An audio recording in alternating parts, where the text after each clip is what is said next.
The afternoon sun was dipping low, casting long shadows across the quiet suburban street.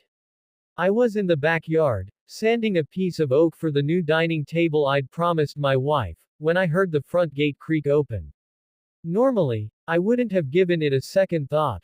We have neighbors who occasionally drop by, but the footsteps that followed were heavy and deliberate. My instincts, honed by years of service as a Navy SEAL, told me something was off. I wiped my hands on my jeans and stepped toward the side of the house, listening. A sharp voice cut through the stillness. "Ma'am, we need to speak with you about a serious HOA violation." My heart sank as I recognized the tone. It wasn't a polite neighborly concern but the kind of arrogant authority I'd heard countless times during interrogations overseas. I moved closer to the front yard, careful not to reveal my presence just yet. Peeking around the corner, I saw two men standing on our porch. They were dressed in dark uniforms with a cheap-looking logo stitched on their sleeves. One of them held a clipboard while the other had a holstered baton that he clearly wanted to show off. My wife, Emily, stood in the doorway, blocking their view of the inside. She looked uneasy, her hand resting on the frame as if ready to slam the door shut. Our 8-year-old son, Ben, stood behind her, clutching his toy truck, his eyes wide. "We've had reports," the taller man said, "that your child has been causing disturbances in the neighborhood. Property damage, noise complaints, trespassing, the whole lot. We're here to take him to a temporary supervision facility until this is sorted out." Emily's voice trembled, but she stood her ground. "Excuse me. You're not taking my son anywhere. Who are you people? I've never seen you before." The shorter man smirked, leaning casually against the porch railing. "We're with the Homeowners Association enforcement team. We don't need to answer your questions. You can either cooperate, or we'll escalate the situation." I felt my blood run cold.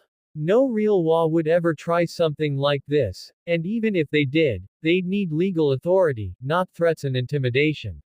My protective instincts kicked in. These men weren't just imposters, they were predators. And they'd chosen the wrong house. I stepped out from behind the corner, my boots hitting the gravel with a crunch. "Hey," I called out, my voice low but firm. "You want to explain what you think you're doing on my property?" Both men turned. The tall one narrowed his eyes, trying to size me up. "Who are you?" he demanded, though there was a flicker of unease in his tone. I didn't bother answering. Instead, I walked slowly toward them, my posture relaxed but my gaze locked on theirs like a coiled snake ready to strike. Emily glanced at me, relief washing over her face. "They said they're here to take Ben," she whispered, her voice trembling with anger. I looked at the men, my jaw tightening. "You're going to walk away. Right now." The shorter one laughed, a harsh, ugly sound. "Or what? You think you can stop us?" I took another step closer, letting them see the steel in my eyes. "I don't think," I said. "I know." The tall one shifted uneasily, his hand brushing the baton at his side. That was all I needed to see. In one fluid motion, I closed the distance between us, my training taking over. I grabbed his wrist before he could draw the weapon, twisting it sharply. The baton clattered to the ground, and he let out a grunt of pain. With my other hand, I struck his knee with a precise, brutal force. There was a sickening crack, and he dropped like a stone, crying out. The shorter man lunged at me, but I was ready. I sidestepped, catching his arm and using his momentum against him. A quick pivot and a downward strike of my elbow shattered his knee joint. He collapsed, writhing on the ground next to his partner. Both of them were now crawling, their bravado gone, replaced by pure fear. "You think you can come onto my property, threaten my family, and walk away unharmed?" I growled, standing over them. "You picked the wrong dad." Emily pulled Ben close, shielding his eyes from the scene. I crouched down, grabbing the collar of the tall man's shirt, forcing him to look at me. "Who sent you? Who told you to come here?" He stammered, sweat dripping down his forehead. We were hired. Some guy said he wanted us to scare you." Didn't mean to what?" I cut him off. Didn't mean to kidnap my son. Didn't mean to trespass. I released him with a shove, and he hit the ground, coughing. I pulled my phone from my pocket and dialed the local police. You're going to stay right here until the cops arrive, I told them. And if you even think about moving, I'll make sure you don't get up again. As I stood there, watching these so-called enforcers squirm on my driveway, I felt that old, familiar sense of control, the same calm intensity I used to feel during missions overseas. These men thought they could intimidate an average suburban family. They had no idea they'd walked into the home of someone trained to handle much worse threats than them. Emily put a hand on my arm, her voice softer now. Are you okay? I looked at her and Ben, my anger melting just enough for me to nod. Yeah, I'm fine. But they're not going to bother us again. The sound of approaching sirens grew louder, and I knew this wasn't over. Whoever had sent these men wasn't going to stop with one failed attempt. But I was ready. Whatever they threw at me next, they'd learn that a Navy SEAL dad doesn't just protect his family, he eliminates the threat. The two fake HOA enforcers were barely conscious after the initial confrontation, but that didn't mean they were done. I could see it in their eyes, the hatred, the arrogance that made them believe they could still win this fight. My son was crying, clutching my leg, his tiny fist shaking. I gave him a quick pat on the head, whispering for him to stay behind me, and then I turned my full attention to the men who had dared to cross the line. The taller one, the one who had tried to grab my kid, staggered to his feet. His knee was already buckling from my earlier strike, but adrenaline pushed him forward. He reached into his jacket, and my instincts screamed at me. I moved like lightning, closing the distance before he could even think about pulling out whatever weapon he had hidden. My hand clamped on his wrist, twisting it sharply until I heard the unmistakable pop of a dislocation. He screamed, but I wasn't done. A sharp kick to his already injured knee sent him collapsing onto the gravel, where he started crawling, leaving a trail of blood and dust.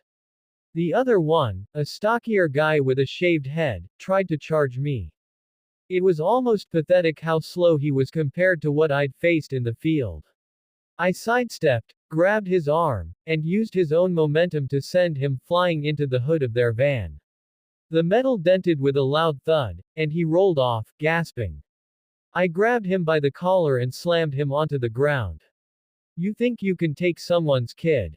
You picked the wrong father, I growled, my voice low and deadly. Neighbors started peeking out of their windows, a few even stepping out onto their porches. Phones were recording now, but I didn't care. Let them see. Let everyone see what happens to people who think they can terrorize families. The stocky guy spat blood and tried to mutter something, but I cut him off with a knee to the stomach. He curled up, groaning. Unable to breathe. Talk. Who sent you? I demanded. His eyes flickered with fear, but he stayed silent. Wrong move. I grabbed his leg, twisted it sharply, and felt the sickening crunch of bone giving way. His scream pierced the quiet suburban street. The tall one tried crawling away, but I stomped on his back, pinning him down. You're not going anywhere, I snarled. My hands trembled, not from fear but from controlled rage. I hated that my son had to see this, but I also wanted him to understand one thing. No one, and I mean no one, messes with our family. Dad. My son's small voice cracked, and I turned to look at him. His eyes were wide, but he wasn't scared of me, he was scared of what these men had tried to do. I softened my voice just enough for him to hear.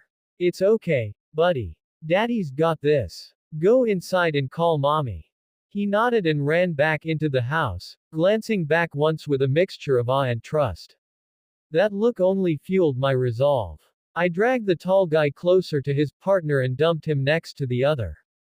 Last chance, I said, crouching down so they could both see the fury in my eyes. Who sent you? The tall one coughed, spitting blood onto the pavement. We were just told to grab the kid. WA orders, he stammered. WA. I barked out a bitter laugh. The real WA wouldn't send thugs like you. Who are you working for? The stocky one groaned and muttered, It's just a job. We don't ask names. His voice trailed off into a whimper as I tightened my grip on his already broken leg. Wrong answer, I said, standing up. I grabbed both of them by their collars and dragged them toward their van. My muscles burned, but I wasn't about to stop now. I slammed them against the side of the vehicle and ripped open the back doors. Inside were ropes, duct tape, and a black duffel bag that made my stomach churn.